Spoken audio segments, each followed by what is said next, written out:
Hello, podcast listener. This is your host with the most. We're going to talk about bears, a lot of bears at the very beginning. And then we're going to get into high school reunions. And we're going to talk about why you should consider Thousand Island dressing not a secret sauce, but just a sauce. Plus, in this episode, Tucker and I break down the John Wayne of things. You'll find out more. Sit back, relax, and enjoy this episode of JJ Meets World. And by the way, if you'd like to help support our podcast, visit jjmeetsworld.com where you can donate to our Patreon, pick up some killer swag at our merch shop, or click the link to Apple Podcast and give us a 5-star review. 1, 2, 3, 4. J.J. Gordon, sort of like that Indiana Jones, in that he's always sniffing out his next adventure. Yes, he is. He's always interviewing guests so he can have them on his show and they can talk about pop culture, arts, and leisure. J.J. has his flag unfurled and he likes his french fries curled, and he's fun and then he twirls as he goes to meet the world. He will march into the rain even if his ankle sprained. Take a peek inside his brain. This podcast is called J.J. Meets World. Tucker, I want to talk about an actor who got plenty of acclaim in his day, but I think that we really need to focus a little harder on the efforts that he put into Hollywood. Okay, is there a guess to be made here? Sure, yeah. Do you want to guess? Yeah. And I mean, can I get a hint? Sure. This actor appeared. This actor's first role. Hold on. I'll tell you exactly. Let me look away so I don't. So you don't see. This actor's first role was in The Life and Times of Grizzly Adams. Went on to star in films such as Windwalker, The Great Outdoors, White Fang, On Deadly Ground, Legends of the Fall, 12 Monkeys, Walking Thunder, The Edge, Meet the Deedles. Was the highest paid actor of his... I don't know how to say this anyway. He was the highest paid actor in his genre category and went on to purchase a bunch of wildlife land for his brothers to live on. I know, right? Okay, yeah, I guess I have zero idea who this is, which is why we need to talk about him more. Born in 1977 and died in the year 2000 of cancer. Bart the Bear. The Bear. So I took a sick day recently. Yeah, I know. I took a sick day. And I went down a rabbit hole of watching media that featured Bart the Bear. Because The Edge, have you ever seen The Edge with Anthony Hopkins and Alec Baldwin? No, but I know the movie you're talking about. The one guy from Oz. It is one of my favorite movies that not a lot of people have seen. It's great. It's about, and you couldn't make it today because of the way culture has shifted, but Anthony Hopkins plays a billionaire who is married to Elle Macpherson, and he goes on a photo shoot in way northern Alaska. And he doesn't really want to be there. He's there to support his wife. And he has trouble relating to people, right? He always thinks that someone wants him. He's always a little worried that somebody else is trying to sleep with his wife. Enter Alec Baldwin, who's the photographer. And they go on a little mini adventure to try and find this Native American that they want to be in this photo with Elle Macpherson. And their float plane gets hit in a bird strike and it crash lands, and it's these three guys in the wilderness, and they're like, well, they'll definitely come for you because you're a billionaire, but what are we going to do to survive? And you'd think they should just stay in the same spot. I would 100% stay in the same spot. But then Bart the Bear comes in, and he's a man-eater, and he stalks them throughout the entire film. Everything I know about surviving a bear attack and possibly killing a bear that's after me comes from the movie The Edge. Everything. A deadfall, using spears, fire hardening the end of the spears, everything I know comes from the movie. If you've got bloody clothes, don't hang them up because they can smell blood in the air. And Kodiaks are man killers. Also, there's a part where L.Q. Jones, who's this old-timey actor who owns the lodge that they're staying at, says, I'll give you $5 if you can tell me what's on the other side of this paddle. And it's an old paddle, and there's a carving of a panther on it. And he goes, it's a rabbit smoking a pipe. And he pulls it down. Sure enough, it's a rabbit smoking the pipe. And he goes, do you know the significance of this? And he goes, Yes, because the rabbit is smarter than the panther, so he smokes his pipe, and that's my Anthony Hopkins impression. And like Phil Goodell, who's been on our podcast many times, is the only other person I know who enjoys this movie as much as I do, because every now and then I'll ask him, like, why is the rabbit not afraid? And he goes, because he's smarter than the panther. So Bart the Bear plays a big part. Bart worked with Anthony Hopkins twice in his career, once in The Edge and then once in Legends of the Fall.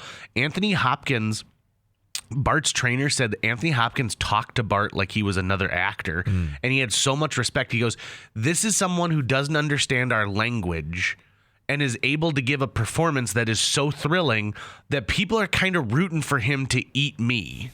Like, they think that would be cool to watch that. Okay, so some pieces where, and Bart the Bear also got to work with one of my heroes, John Candy, in The Great Outdoors, directed by Howard Deutsch, where he's the bald-headed bear who gets hit with like a shotgun blast and like shaved clean. Then he gets hit at the end, and they had to shave his butt for the last scene. Aww. So at one point, he had a shaved butt. He's a Kodiak bear. He weighed 1,800 pounds, and I'm going to give you some fast facts about Bart the Bear, okay?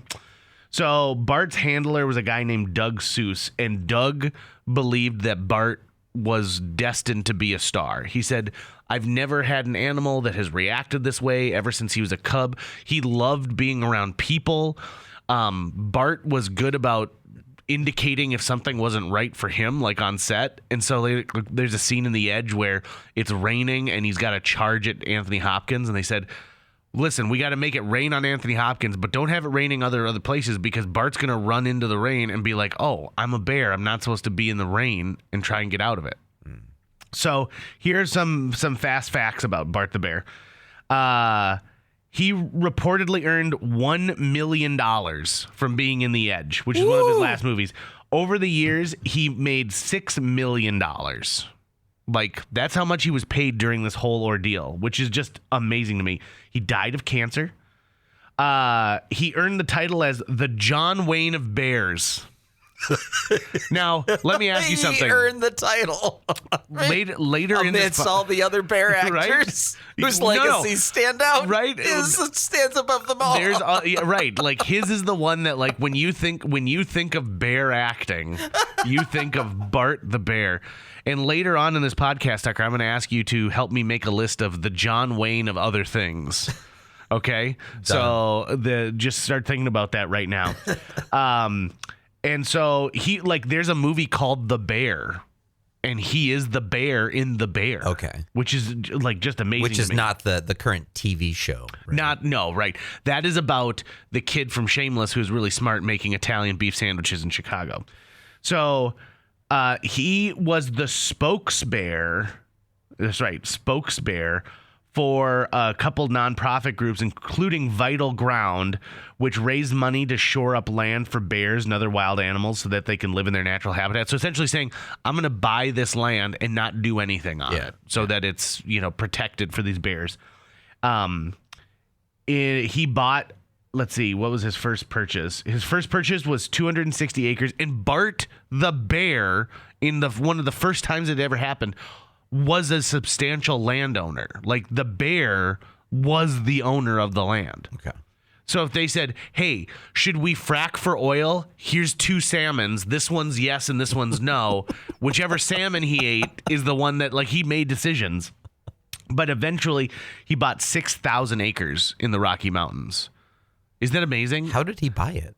So that's the thing, is like just like someone who would act as like a consigliere, right? Conservator or whatever. So his adopted father, Doug Seuss, acted on his behalf, and Doug said this is what he wants, and like we play with him every day, and he just loves, and like craft service would make stuff for Bart the Bear while he was on set. I know, it's crazy. If you do a deep dive in this guy, it's really just amazing. So, and Bart was the offspring of 2 orphaned wild grizzly bears, one from Kodiak Island in Alaska. He grew up in a zoo on the East Coast, and eventually Seuss adopted him and took him on full time. So, well, I guess when you specialize as much as he had, right, which is I'm a bear, right? I mean, like that's a specialty. Bingo, right? So, and that commands a high price. And he's like like when you think of like a grizzly bear, like that's like what a Kodiak bear looks like. If he stood on his hind legs, he was like 9'7", right? So he's massive. And there are shots where he is 3 feet away from like Sir Anthony Hopkins roaring, and you can watch his like lips jiggle because he's roaring so loud, and he's pulling him back to show his teeth. Just major aggression. And Anthony Hopkins was dumbfounded by how good of an actor this bear was. Always hit his mark. Like did everything was. And then he said, remembered his lines. And if you go and watch like the making of like The Edge, like you like, really went down the edge. Eon Line. You went over the edge. Right, I did go over The Edge. The Edge. Sequel to The Edge coming up. And the reason you couldn't make that movie today, I think is it'd be called The Center. What about like unless that's the prequel. What about Off Center? Because then it makes it feel like you're not really like in the right spot. I think the reason you couldn't make this movie edgier. Edge 2, Money Never Sleeps. Yeah. I think any title can take Wall Street 2's subtitle. I love using Garfield Tale of Two Kitties. Yeah. Yeah. So The Edge Tale of Two Kitties actually wouldn't be bad. Yeah. Because now they're caught amongst like bobcats, mountain lions.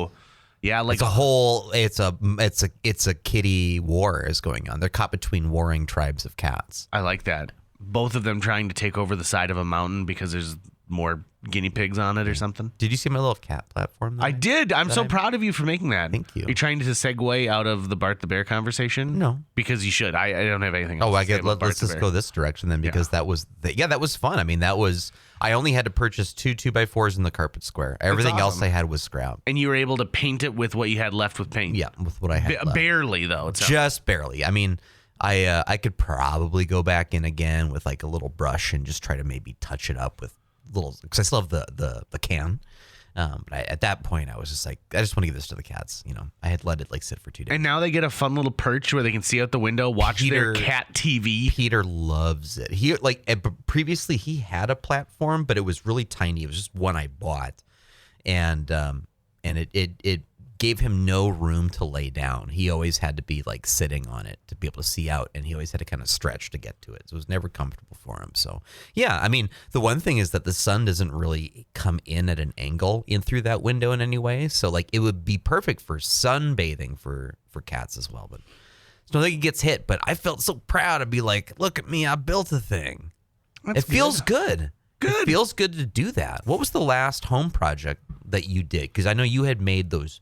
I mean, okay, we're going to take redoing your entire living room off the table because that's a major reno. That's not like a home project. Here's some fun. Recently, I bought all new smoke detectors, and I installed them all over my house because if you take a deep dive into smoke detectors like I did recently, you'll find out that smoke detectors expire.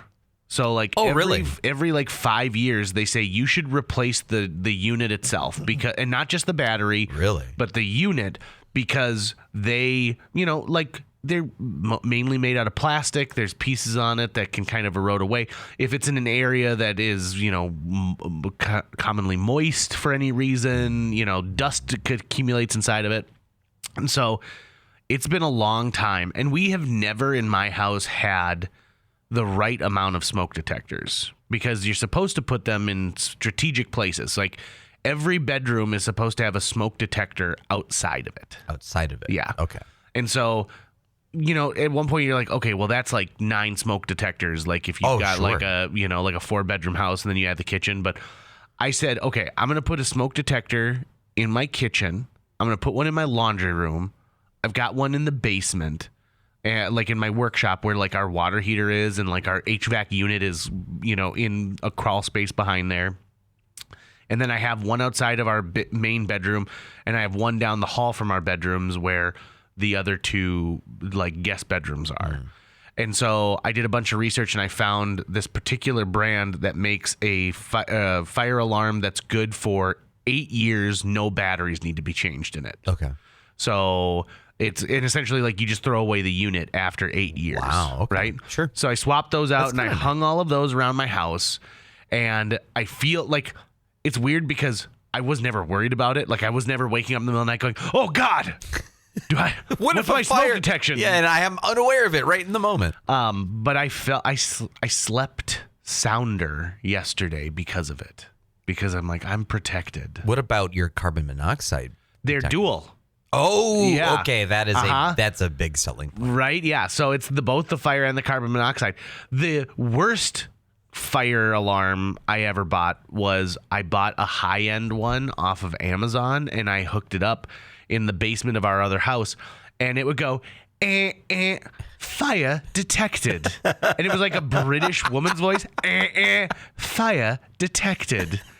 And it's weird because I didn't know that it had a voice. So the first time I heard it, I was like, oh, like must be the, and then like I hear fire detected, and I thought, oh my God, is a ghost trying to save me in my house? And I've been in that house since, and Phil Goodell still has it up, in the basement. And so, when if he like boils a hot dog for too long, bingo, it'll set it off. Well, and like Britta, who's been a guest on the podcast, her bedroom was in the basement, and so she heard it a couple times too. And I'm like, yeah, wait until that weird British woman like tells you that there's a fire detected. So that was the last, like, I mean, and I know that's not necessarily building something, but it's a project I've been meaning to get done. Sure, I had to that counts. Right, I had to get out drills and anchors, It's and an I had to, improvement right, to the yeah, house. right. And then I also, I put a bunch of baseboards back on a long time ago, and they didn't fit 100% right. And so I just used some wood putty to fill in the holes, and then I sanded them down and I repainted them. So now there's no gaps anywhere. Nice. I think one of the reasons why I get into doing home projects sometimes is it means I have to like, well, I mean, just first of all, just the idea of improving your living space. It feels so good once it's done.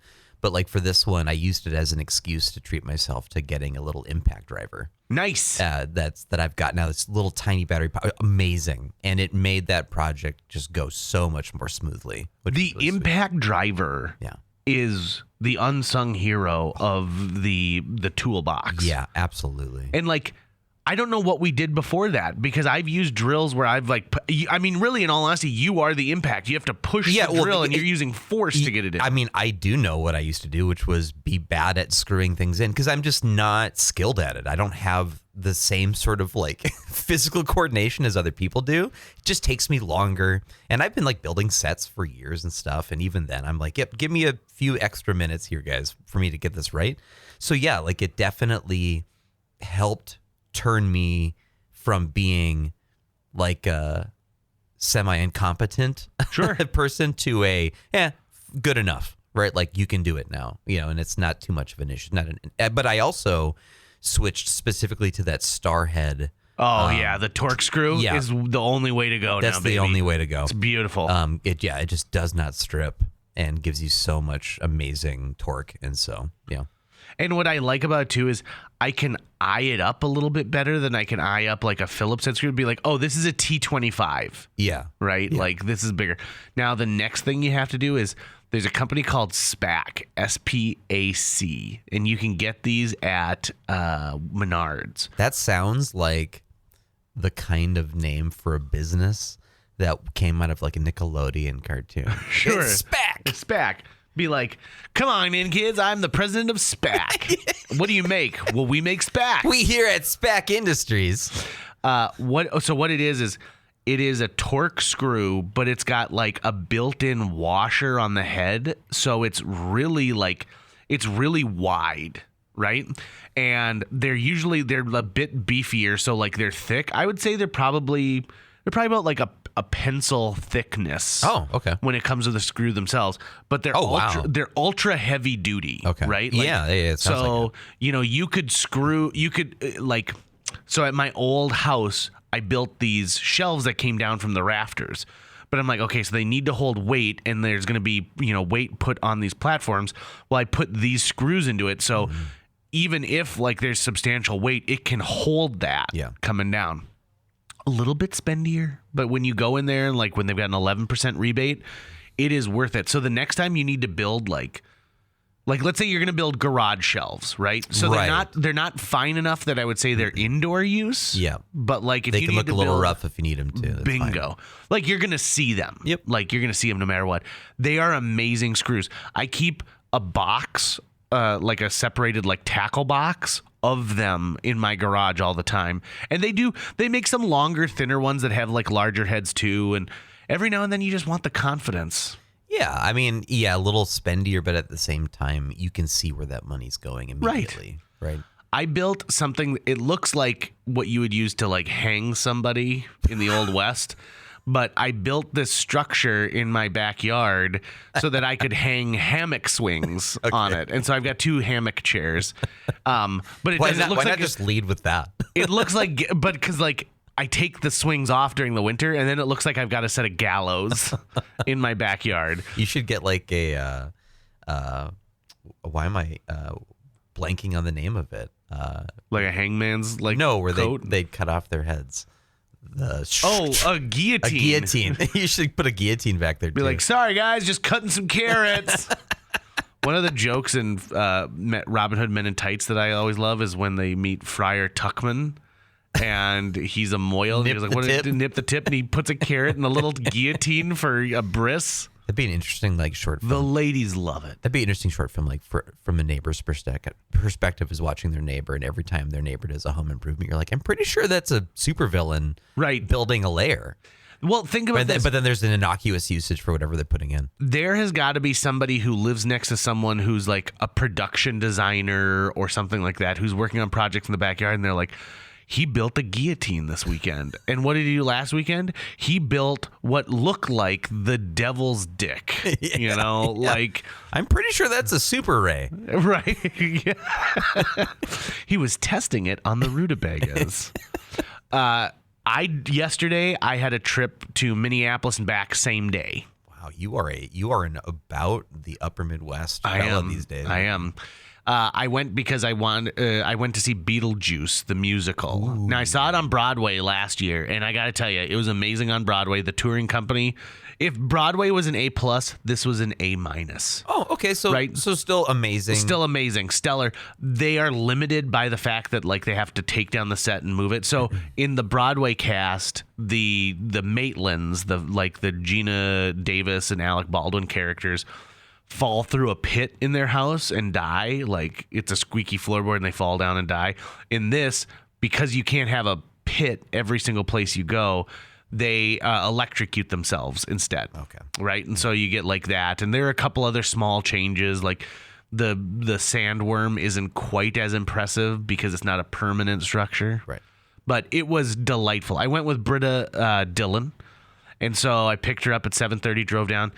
Driving back, everything was great. We saw a big accident going in the opposite direction. And literally the entire top of this car had been shaved off. Oh no. So I'm like, did they end up going underneath like Oh, I hope so. like a semi Or or no, something like, like I hope that? the person ducked like down. right? And like I didn't see any blood, But yeah. but Oof. it caused probably a 20-mile backup. Damn. And I was like, thank goodness I'm going in the opposite direction, right? I drove through some of the worst rain I've ever driven through last night. It was driving. And at one point, like, I'm trying to speed up a little bit because we were going 35 miles an hour for almost an hour. And I tried to speed up at one point, and I've never felt this before, but the tires were hydroplaning, and I could feel them not getting traction to speed up. And I was like, we're going to die tonight. We're going to die tonight. And also, I need glasses. Like, I know that at this point, like, my vision is starting to be compromised. No kidding. And so last night, I was like, God, if I kill her tonight, this is going to be real bad. Real bad for everybody. Get glasses right away. I had no idea about that. Yeah. I was like, I got to go ASAP. And the thing is that the last time I talked to my doctor about it, not optometrist, but my doctor, he's like, sounds like you have like tired eyes. Essentially, like by the time your eyes like have been doing stuff for a long time, they get tired. And like Beetlejuice, there's strobe effects during the whole thing. So That's my true. eyes are probably like, whoa, dude. That's true. So, But also just the eye strain of the level of focus you're giving to the road Right. when you're driving through a storm like that. I had a moment yesterday leaving my house as it was raining. And as I'm pulling the car out, I unironically said out loud, "Oh, my lawn really needed this." And then I stopped the car and I had to just take a moment before I felt old and then left to my 20th. My reunion was last night. So, it was, wasn't it? It was fun. Also, Tim Sharp added to the Fargo North Hall of Fame. Oh, he was? Yeah. Really? Good for him. Yeah. The other worst storm I've ever been in was I was driving through Wisconsin, and it was like the rain, even with my wipers going full bore, you couldn't see more than a foot in front of the car. Oh, man. And the wind was howling, and for some reason we were still all going really fast, and the car in front of me, the hood like bucked up, ripped off the car, flew over my car, and hit the car behind me. What? Sean Myrie and I were driving, and we were like, "Oh my God!" It was the scariest thing I have ever seen in my life. You've had some really close, close calls with vehicles in general. Oh, big time. Just in general. Right, like Flipping cars over. Yeah, no big deal. All that stuff. I'm a regular Evil Knievel. Yeah, I was going to say you're a regular Super Dave. So let's talk about your reunion real quick. Was it the John Wayne of reunions? No. It was fine. Did you go to your 10-year? I did. And now it's at the 20? Now this is the 20. The 10-year was a bit more hopping. More people were at it. But the way the 20 worked is they actually did it over 2 nights. Mm-hmm. And the first night I didn't go to because I was just so tired when I got home from work. I was like, I don't got anything in me. And so, and that was like a free event at the Turf. And then last night's was like a ticket. You guys remember when we were underage drinking here? Yeah. And then the last night's was like a ticketed event at the Gastropub, which just meant there was a private room with a taco bar. Sure. Yep. And did you enjoy the taco bar? Yeah, it was fun. Yeah. Yeah. Did you eat several tacos? No. I kept it light. Okay. Yeah. Just in case you needed to like dress down, were you thinking like maybe there was going to be a love connection last night? No. I just didn't. I was not this past week. I've been only in the mood for like a meal a day. And I just think it's where my stress level has been, okay. You know, like Sure. like when you're in that sort of constant go. Uh-huh. So at no point last night did I feel like, it's time to rest and decompress and take in. It was more like, sure. Yeah, I'm gonna eat some of this, and I'm gonna go and talk to this person, talk to that person, do this, do that kind of a thing. Did you work up any scenarios in your mind before you went there? Like, what if this person comes up and talks to me and wants to like be like, "Hey, I'm sorry I was mean to you," or this person wants to come be like, "I've always had a crush on you." Oh no, Did you work up any of those? I did not game out any scenarios because I don't. No, I did not game those out. In all honesty, it was more the anxiety of like, I gotta go do another thing now. Oh, that's God. really what was dominating my mind. It was just more like I had all these things just going on. It's like, yep, and I went in thinking this is probably gonna be pretty boring. I'll get out of here pretty quick. I ended up staying longer than I thought I would. And having more fun than I thought I would. But, we're a bunch of nearly 40-year-olds now, so we party different. Right? Yeah, it's bingo. just a totally different vibe. Everyone's sort of like, my parents are watching the kids tonight, so I gotta. Yeah. Oh, and you know what? Emily Martin, who is Emily Sigmund, who is related to Reed Sigmund, had mentioned the fact that Reed and AJ Spencer and Troy were in town. And I was like, oh, no kidding. And now it makes sense. They were there for Tim Sharp getting added to the Hall of Fame. Fargo North Hall of Fame. Mm-hmm. I want to know when they're going to offer me my Fargo South Hall of Fame. How famous do you have to get? Right? I was going to be like, you guys, I am like my peak of local celebrity is pretty high right now. You might be too young still. I'm not. There are younger people than I who are in that. And like, what's okay? You have a platform to mount a campaign for this, JG, but then it would be a hollow victory. So here's the thing: you get nominated, right? Like people nominate you, and there's a steering committee who like choose from the nominations, and then they bring people in, and you essentially have to like speak on their behalf of like, this is why I think this person, blah blah. Here's one thing that I've noted about it: the people that are being inducted, they're putting a lot of teachers in. And I think they should be putting more students than teachers. And not that teachers didn't have a significant impact on us and belong there, but like this was their job. They could have moved to any school that they wanted. But I mean, it would make sense for there to be halls, right? Right. Like different famous alumni versus famous faculty. Well, yeah, like you would be in the Hall of Fame, but you are in a category within the Hall of Fame. Also, the term fame makes me think that I'm perfect for this. Maybe they need to be like Hall of Notables. Because you're saying in actuality the threshold for the fame threshold that they're using for most of the people is very, very low. Right. Like they wouldn't really qualify as any form of actual famous. Have these people been in a billboard campaign that includes their name? That is fame. I mean, it might though. Just can they go to the grocery store without being bothered? If they can, they don't belong in it. These are the things that I've had to put up with as a proud Fargo South alum. That I would like to be like, listen, I am constantly out there making sure that people know how great Fargo South High is. In fact, the homecoming game was Fargo South versus Fargo North. Oh, yeah. Rivals. Number 1 seeded Fargo North versus number 2 Fargo South.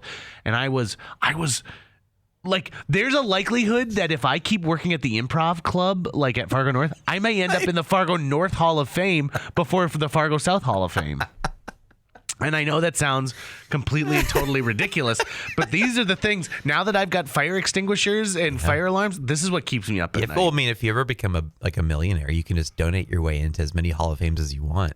Right. And then make a goal of like, I want to be in the Hall of Fame of as many high schools I'm gonna be in the North Hall Dakota. of Fame of Hall of Fames. Yeah. You want to be the John Wayne of being in the Hall of Fames. Oh, see, there we go. Nice to bring it back. Okay. Let's talk about a couple John Waynes of something. Okay. Right? Okay.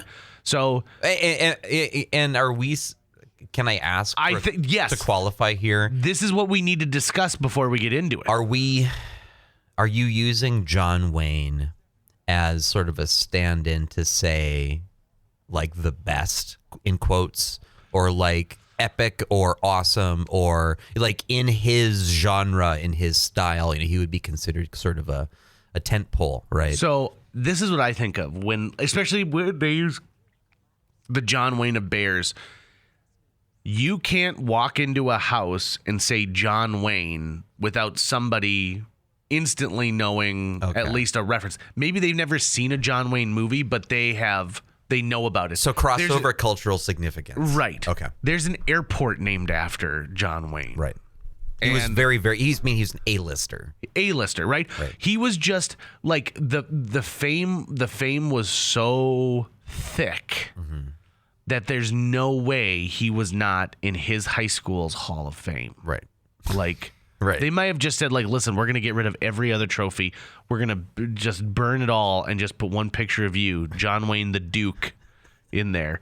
So to me, it's not necessarily the best, right? Because there are arguments that say, like, listen, John Wayne was like middle of the road good enough in these cowboy movies, and like was grizzled enough as a look, in the look, that he fit the purpose.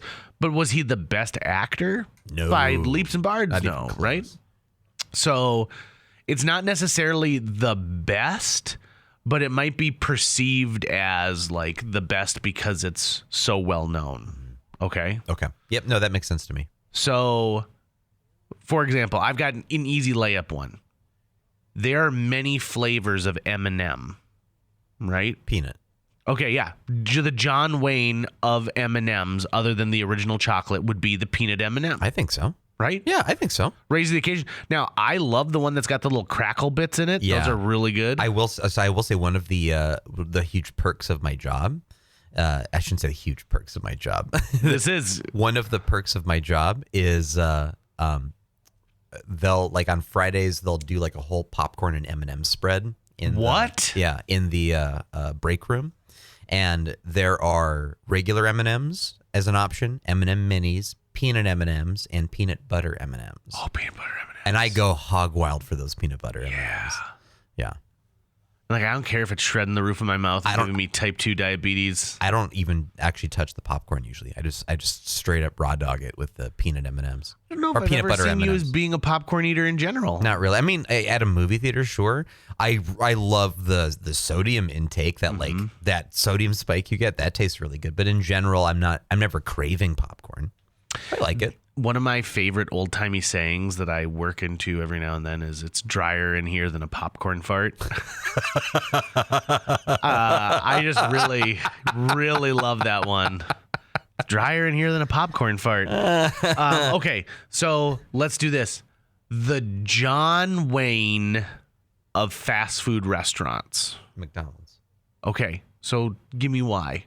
I just think it's name recognition. McDonald's would probably be it, I assume. Just because it's, it's basically it's sort of the Superman of right? Restaurants.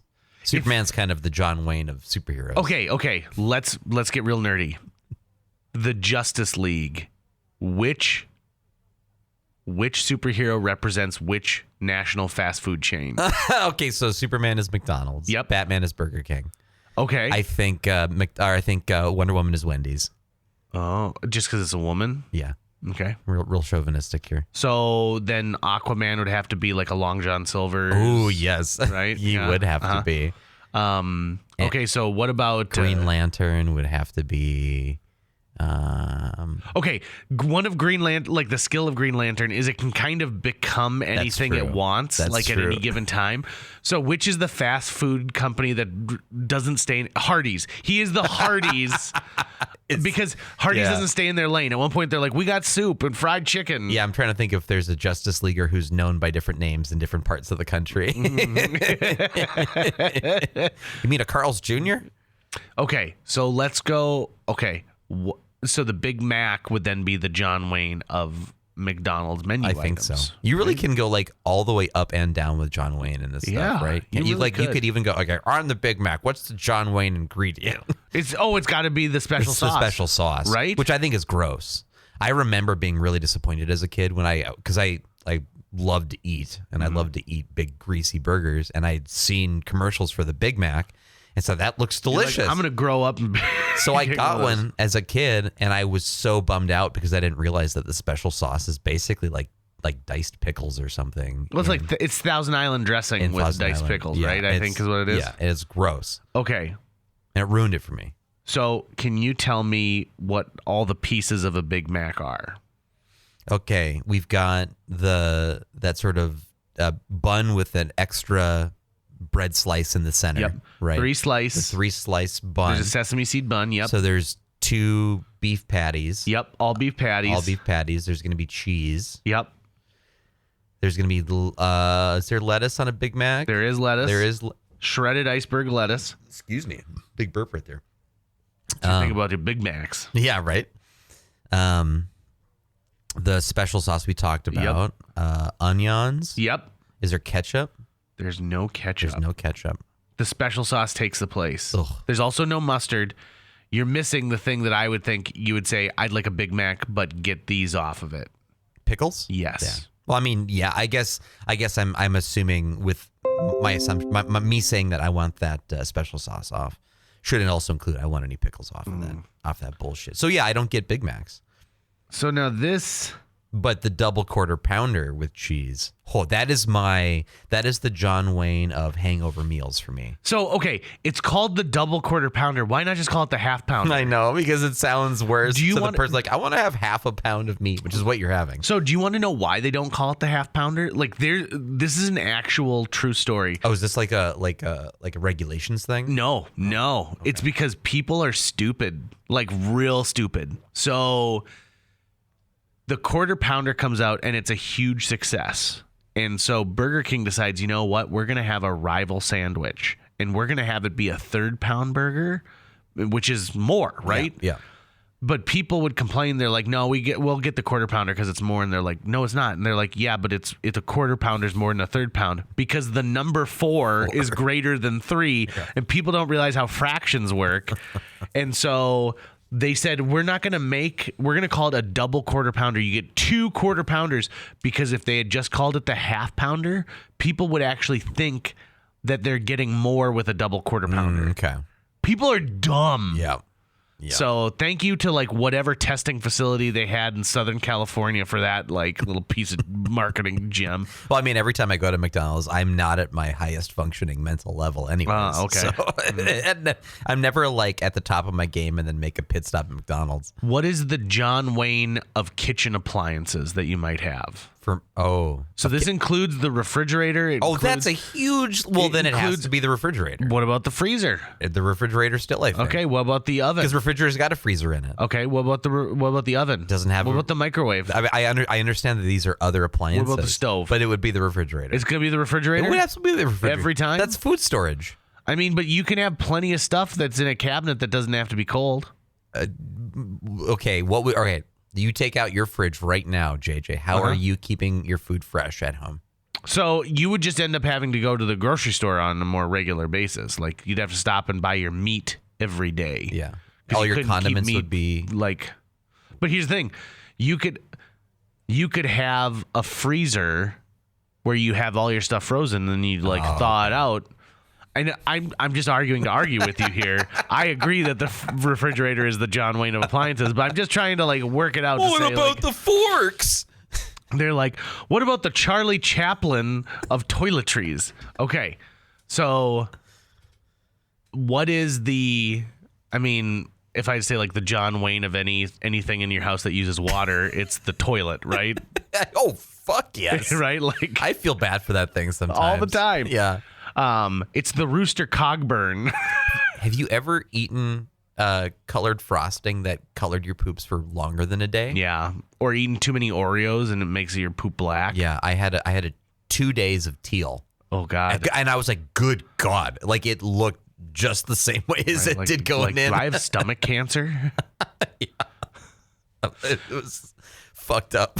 So on my trip with Britta yesterday, we talked about how the next stage of human evolution should be this.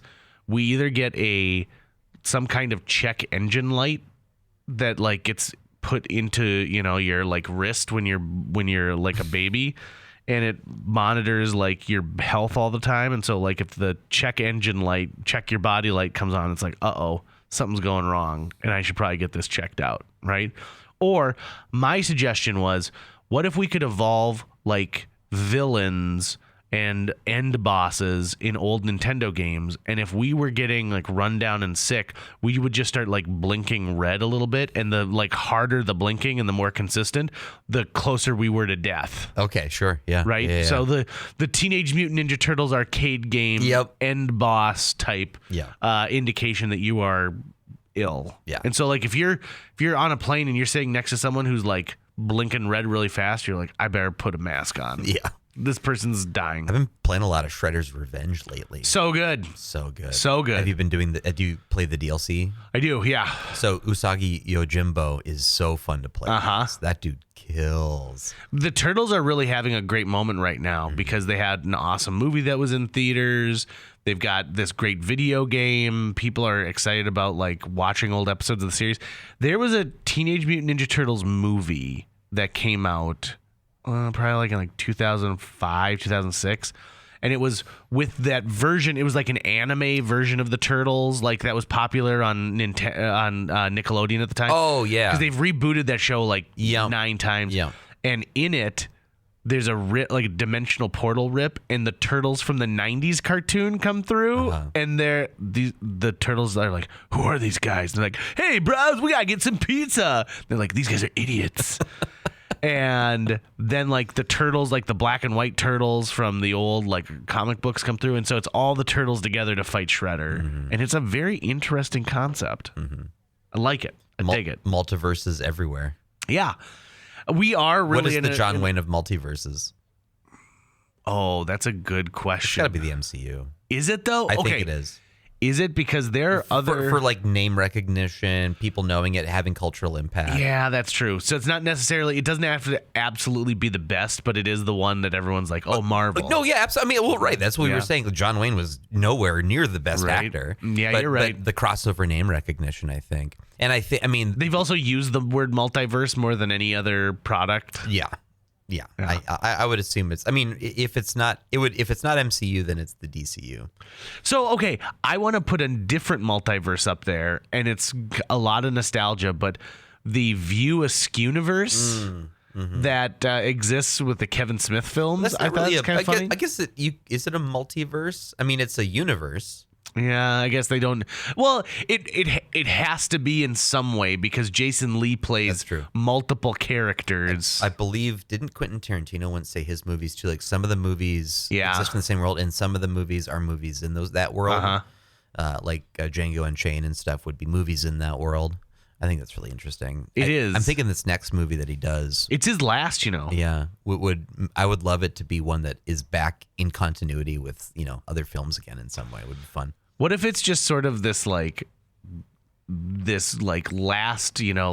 swing around the race course, and I'm just gonna pull characters from other things, like it's like John Travolta from Pulp Fiction, like walking down the street and he has an interaction, and then like Harvey Keitel walks in the opposite direction, then it follows Harvey Keitel, and it's just this weird stream of consciousness of like all these characters he's had before. Yeah. And then at the very end, Uma Thurman like plays Uma Thurman, and she has a long thing about how she loves him, and like at the end she goes like, he wrote this script. I just want everyone to know, like, he wrote this and I'm being paid to say it. And there's just like an extended like foot scene. Right? Like he's like, I'm going all fucking out this time, guys. You know, the thing about Quentin Tarantino is I remember when Kill Bill came out, and then you watched Kill Bill Part 2, and people were like, was there going to be a Part 3? And he said, the only way I'll do a Part 3 is if Vivica A. Fox's daughter, who her mother gets murdered by the bride, comes back. And I'm like, well, now we're like the timeline exists for that. How long has that been? Those movies, okay. Good goodness. Remember the Dark Angel Waitress? Like, we went and saw those movies together. So we're talking about those were like the Dark Angel, like My Forbidden Love. Oh. Yeah. She and I went and saw those movies together. In the Dark Angel, because like that's what she was wearing on Halloween when we first met her. She was dressed up on Halloween as a Dark Angel, as a waitress at the Applebee's. At first I thought you told me that you and I had gone and seen a series of movies called The Dark Waitress, and I was like, we did? No. Clarified. Like, thank you. So it had to have been like 2003, 2004 tops. Okay. Wow. I mean, well, I guess, yeah. I mean, that's 20 years ago then. Right. And the little girl in that was probably 8 years old. Mm-hmm. So she'd be 28 now, and she's been training. She's been training over the past 20 But years. I love that idea. Like, what if all of a sudden you saw like a trailer drop and it's like Kill Bill 3? Yeah, that'd be cool. Volume 3, and for I'm sure. like, oh, snap. For sure. I would watch that in a heartbeat. Who survives those movies? Just Uma Thurman and her child. And her child, okay. Right? Mm-hmm. I think so. No. At one, I can't remember if he dies. Yeah, no, he definitely kills Michael. What's his face? Madsen? Michael. Michael. She definitely kills Michael Madsen. Yeah. Isn't it with a rattlesnake? I believe it is. Yeah. Right. I think so. Yeah, I think they're the only two that survive at the end of it. Okay. And then the sword maker. Yes. He's still making Hattori sword Hanzo. sushi. Yeah. Hattori Hanzo. Is that a Hattori Hanzo sword? That movie made me want to buy a samurai sword. I wouldn't have any use for it, but I wanted to buy one. Pulp Fiction didn't make you want to do that? It didn't. So isn't that weird? Pulp Fiction made me want to get a motorcycle or a chopper. I'm listening to a lot of episodes of this podcast called The Rewatchables, and it's hosted by a guy named Bill Simmons, who's famous in the sports world. Yeah, the Bill Simmons podcast. Yeah. And so he's got this one called The Rewatchables, where they break down some of their like favorite movies that you could watch over and over and over again. And then they have awards that they give them at the end. And you pick scenes like there's like a segment where they're picky nits, like, oh, this doesn't work, but this does. And the award for the overacting. Would this movie have been better if it featured like Danny Trejo, Dylan Baker Thomas, like, all these things, Catherine Hahn. And I'm really enjoying that podcast. And while I don't necessarily agree with some of it, they definitely lean into a lot of nostalgia, and they get really into sports a lot. Like they'll talk about like, oh yeah, well, this isn't the like 94 Knicks and da-da-da, and then they'll get into like what happened with the Knicks in 94. And I was like, that has nothing to do with Dumb and Dumber. Please continue talking about Jim Carrey and Jeff Daniels, if you wouldn't mind. As we wrap up this episode, what do you think is the John Wayne of JJ Meets World episodes? Is there one that people talk to you about more than anything other? I know you don't have analytics right in front of you to tell us like what is the most listened to episode. Right. Because I think the most listened to episode would probably be our Sandalin Diaries episode. Oh, yeah? I think that's had the most downloads.